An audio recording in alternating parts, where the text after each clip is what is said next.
Hey y'all, welcome back to another video. So tonight we're gonna do something pretty fun. We are going to backtest live, so to speak. So I'm gonna call this like a blind backtesting opportunity.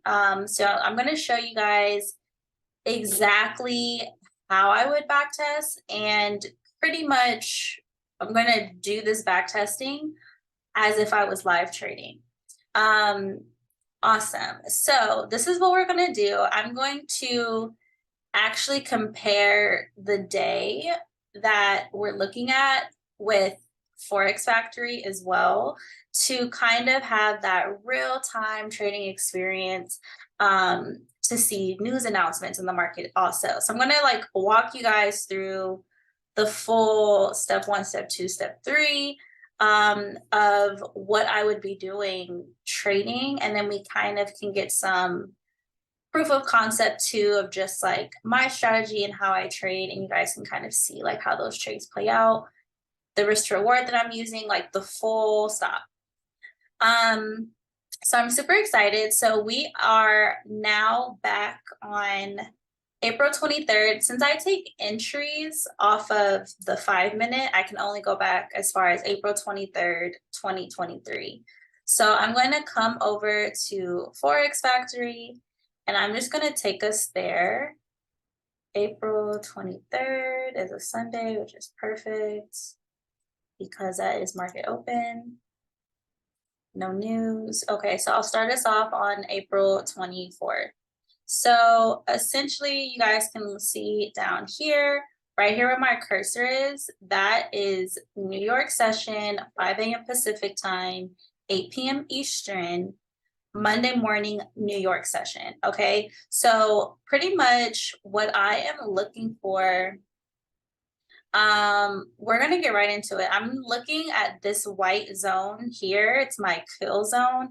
It pretty much just highlights the market open candle for New York session for me. I'm using the 2-hour time frame. I am looking at natural gas futures, and I'm going to be taking entries off of the 5-minute. I'm doing my initial analysis for direction on the 2-hour, and then I'm taking entry off the 5-minute. So it looks a little something like this. So I'm going to scroll. Mind you, there's no cheating. Oh, wait, hold on, sorry. There's no cheating, and then cheat it. I am pretty much going to do my absolute best. I'm going to be very honest with y'all. I am not going to be looking at this half of my screen. What I can think to do is like minimize it like this best I can. And then that way I'm pretty much just zoned in on this candle. What I really want to do is kind of see everything to the left, but I don't want to look too far to the right. I think what I can do too is date range. I think that'll freeze that side of the screen. Okay, perfect. Okay, so this is what we're looking at. So when I see a doji candle, okay, we're using Hakanashi candles, but on Hakanashi candles, you still do have dojis. When I see a Hakanashi candle, doji Hakanashi candle, okay, don't mind that at all. What I'm looking for is, I want to see, I'm using the high and low of the doji wick to pretty much assess this. Is if it price breaks above the high of the wick of the doji, then I want to take buys. If it breaks below with momentum to the downside of that wick on that doji candle, then I want to take sells, if that makes sense. So a break above here for buys, a break below here for sells. And I'm basing that off of this candle's doji. Okay, so this is again 5 a.m. Monday, April 24th, 2023. So it's right here on the 5-minute. That's what it would look like. Okay, so let's see here. I'll mark my sell zone, if it were to push to the downside, I pretty much want to see these wicks here. I want to see that get captured. So I'm looking at my 5 minute, that's a pretty good zone because that is where price came to and then pushed up and had some reaction off of. This zone up here as well for resistance, resisted this level or this area and then came back down, and then price was holding. So price is playing in between these zones really nicely. And then now right here, it is Monday morning. So what I'm going to do from here, I'm just going to keep scrolling and I'm going to draw this out a bit more so I can see.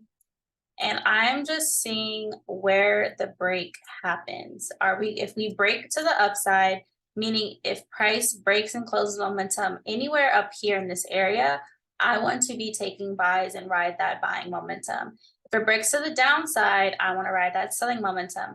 Up until this point, all we have is a ranging market, right? So you can see here on the 2-hour as well on the right side of my screen, price is just floating in between these two zones with a lot of wicks, okay?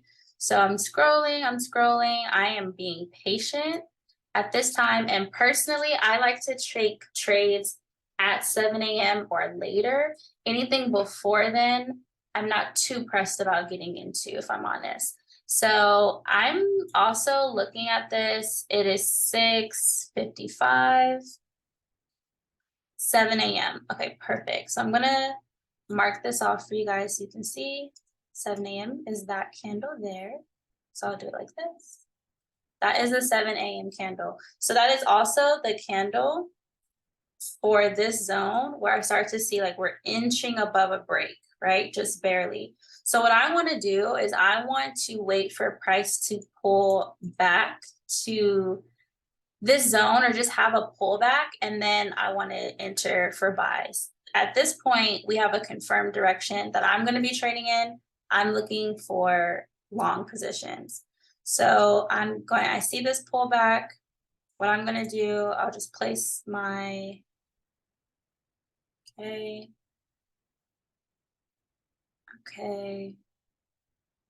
So I'll just place this here. I said long positions. Yeah, we're looking for buys. So at this point, what I would pretty much do, I have a template on here, which allows me to risk 10 pips to make 20, right? Or ticks, because we're talking about futures, okay? So if I would have taken a loss on this, said this was the pullback, entered on the next candle, I would have lost 10 ticks on this, okay? Not the worst in the world, simply because I would have looked at this as a pullback to this resistance zone, and then I would have just executed the trade, right? Because sometimes that's what you got to do. You got to just, pull the trigger. Here, it pulled all the way back to the VWAP that I have here, right? Almost this white line here that's almost acting as a moving average. So what I would do at this point, say I did take that entry, okay, and it resulted in losing 10 ticks.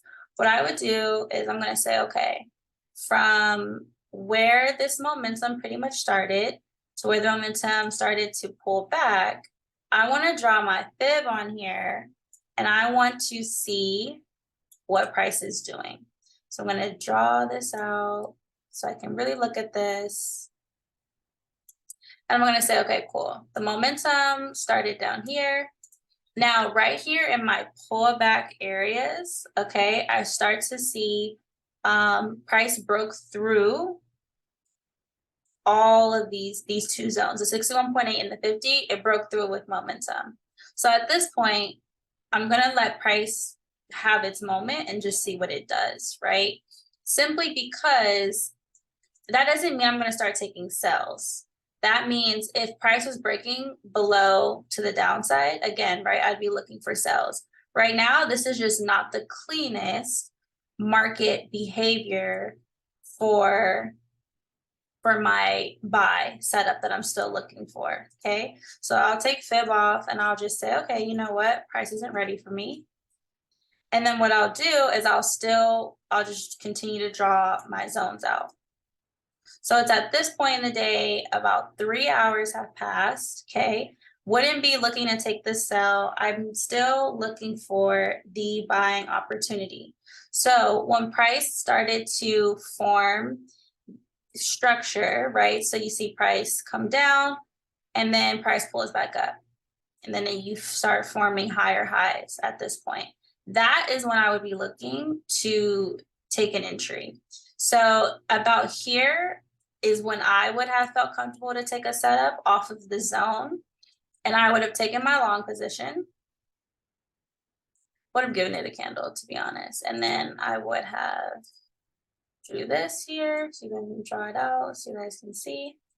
Risking 10 pips. At this point, I would have had no drawdown and I would have hit for my 1 to 2. I could have even gone for a 1 to 3 on this particular day, but just for $1,000 a day, 1 to 2. Now, when I compare this to my 2 hour, what I'm seeing is that it would have made sense for me to not even start like taking trades. If I waited until on my 2 hour, I start to see some break, right? Outside of the zone that I drew, okay? So taking this initial break, waiting for a pullback, not the worst loss in the world. It could have been if I didn't have proper risk to reward here, but I did. So here, it's just a matter of waiting a little bit longer for your setup. Still, these are great opportunities for entry. Still going for the buy, enter once the pullback has completed. Could have entered here, could have entered here, could have entered here, which I did, right, for our backtesting session that we're doing now, and profitable setup, profitable day, right? So that's $1,000 there. Maybe less if accounting for this loss, unless here we went for a 1 to 3 to make up for it. So that is that day. And then there was no anything in the market that was like alarming for natural gas or USD or anything like that. So coming over to the next day, it's a little bit different. Right at 7 a.m., we have heavy news for USD. So let's see what we got. This is all happening during Tokyo session and London session. So now it is the next morning. So here I am going to scroll as well, and I am simply waiting for the morning. Okay, there it is, right? Okay, perfect. So what I'm going to do, per usual, right? I can even draw this zone out to the right from the previous day, okay? Because right is there is where I'm starting to see that price is having its downside wick for that doji that it formed, okay? So again, much like the day before, I'm getting a doji Hakanashi candle in my kill zone. That says a lot. At its best, if this were to buy, I would be targeting this wick, right? This high, I would be targeting this high.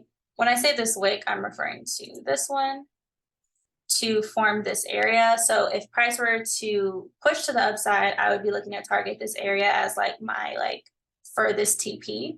But the zone that I just want to see it break, so I will actually, oh, no, I will make this green so we know it's like a TP zone. But the zone that I'm looking for price to break, I'm just going to extend, delete that. I'm just going to extend this out, right? Because that is where price, this is tough with Hakanashi, I'm not gonna lie. That is where price wick to, and it's also the same wick area where price booked to the day before on Monday. So at this point, I want to see price break above here, right, which is this zone, okay? I want to see price break above there, and then I will consider buys. If it breaks below here, I will consider sell. So I'm just going to extend this out. And mind you, personally, right, this is Samaya trading. I want to see 7 a.m. happen. Pull back, and then I'll enter. That's just me, y'all. So here we're seeing a lot of push to the upside, which is great.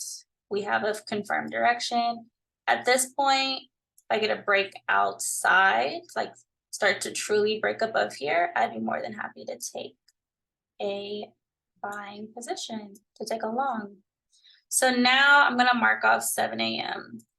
Okay, 7 a.m. is here. All right, so at this point, I kind of want to get a gauge of how far price is going to be pulling back.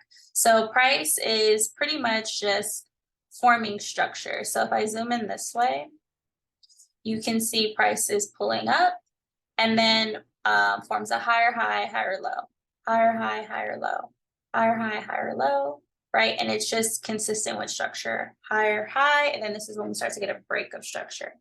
So at this point, I want to take this low actually, and I want to just see where price is potentially going to play around, right? Like where my pullback zones going to be.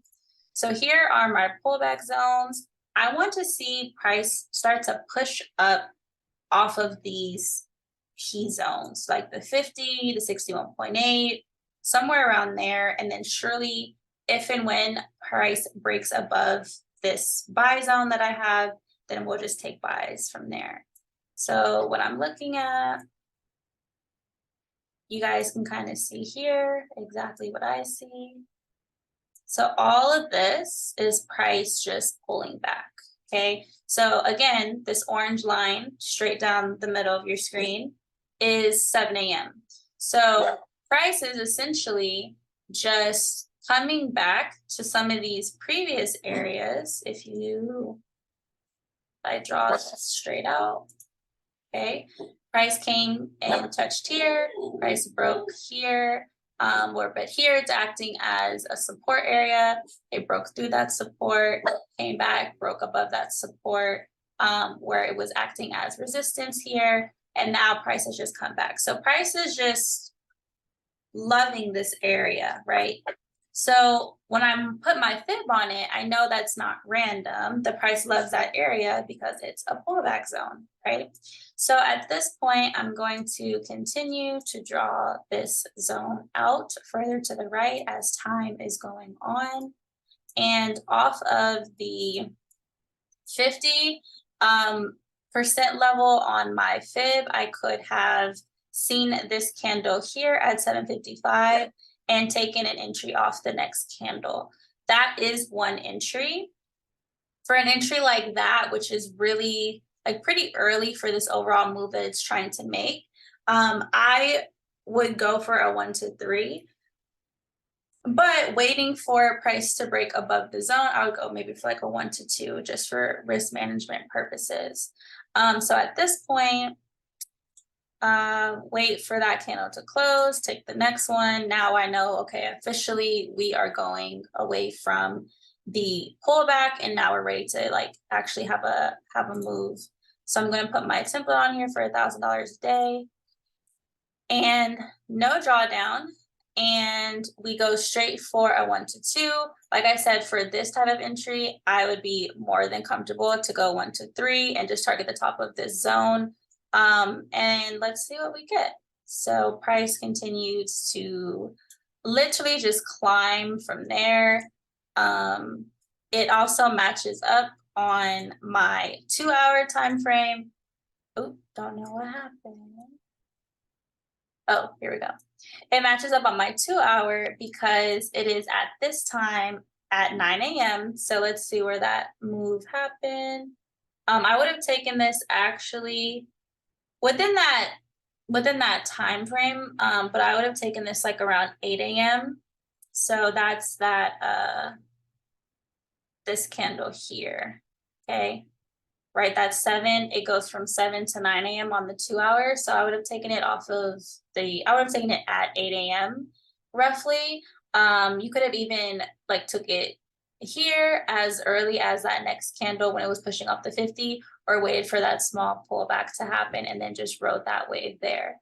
Could have taken it when it pulled back here, entered again, and then just held it. That would have been a beautiful setup. And you can still do that. So like here, if you would have hit TP, price pulled back, but everything is just showing you momentum. On the 2 hour, you have nothing but momentum. And then you're floating above, so far, above your VWAP here. There's a lot of signs here telling you to just hold your position.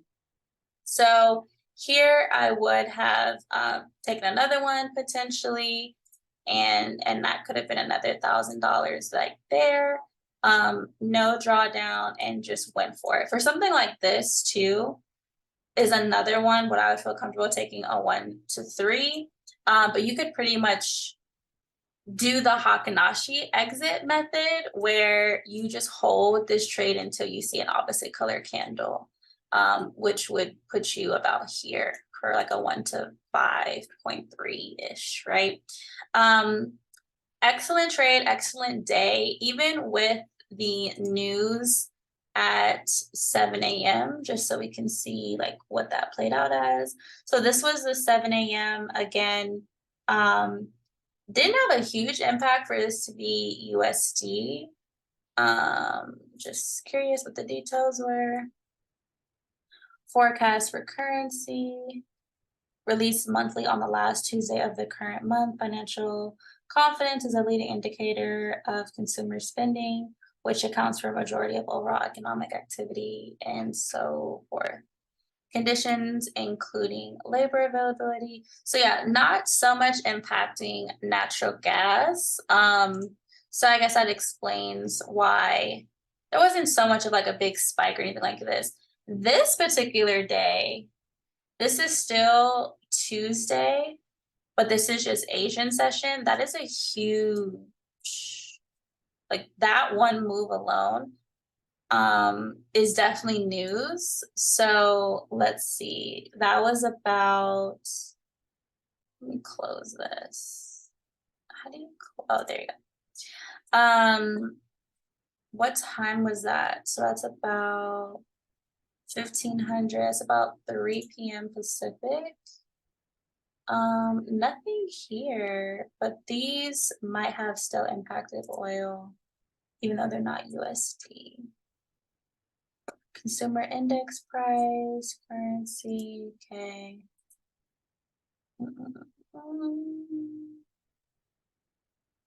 Currency, CPI. CPI is always going to affect the market, so there's that. So seeing consumer price index, regardless of like what currency it is, yeah, definitely going to impact it. And even then, I just thought we could go to energy as well and possibly look at this too. This is a little bit more specific to natural gas. This is the 25th. So we could probably even look here, you guys. Just thought about it. So 7 a.m. Okay, so yeah, like I was saying, anything like US is gonna like impact NG for sure. 7 a.m., nothing too crazy. 1:30. This is something. Energy information. Initial market reaction is usually a result of trading by the subscriber. Price and volatility. Okay, it's probably like around there. Like that 1:30 and like on, like later into the day. So this is about 1:30, like right here. It's just that kind of like heads up really, but it was really about like 3 o'clock when things took off. So That's a little bit of how I would be backtesting as live as possible with Hakanashi candles because we can't do the bar replay on TradingView. But that's pretty much how I'm trading every day, what I'm looking for, and just keeping it really simple and just like based off price action and super disciplined. $1,000 a day is great, great profits, can really grow your account. It has for me.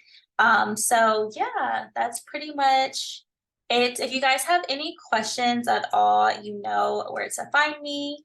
I hope that was helpful, provided some clarity to you. I'm going to go ahead and upload this video right away. And I will see y'all in the next one. Bye.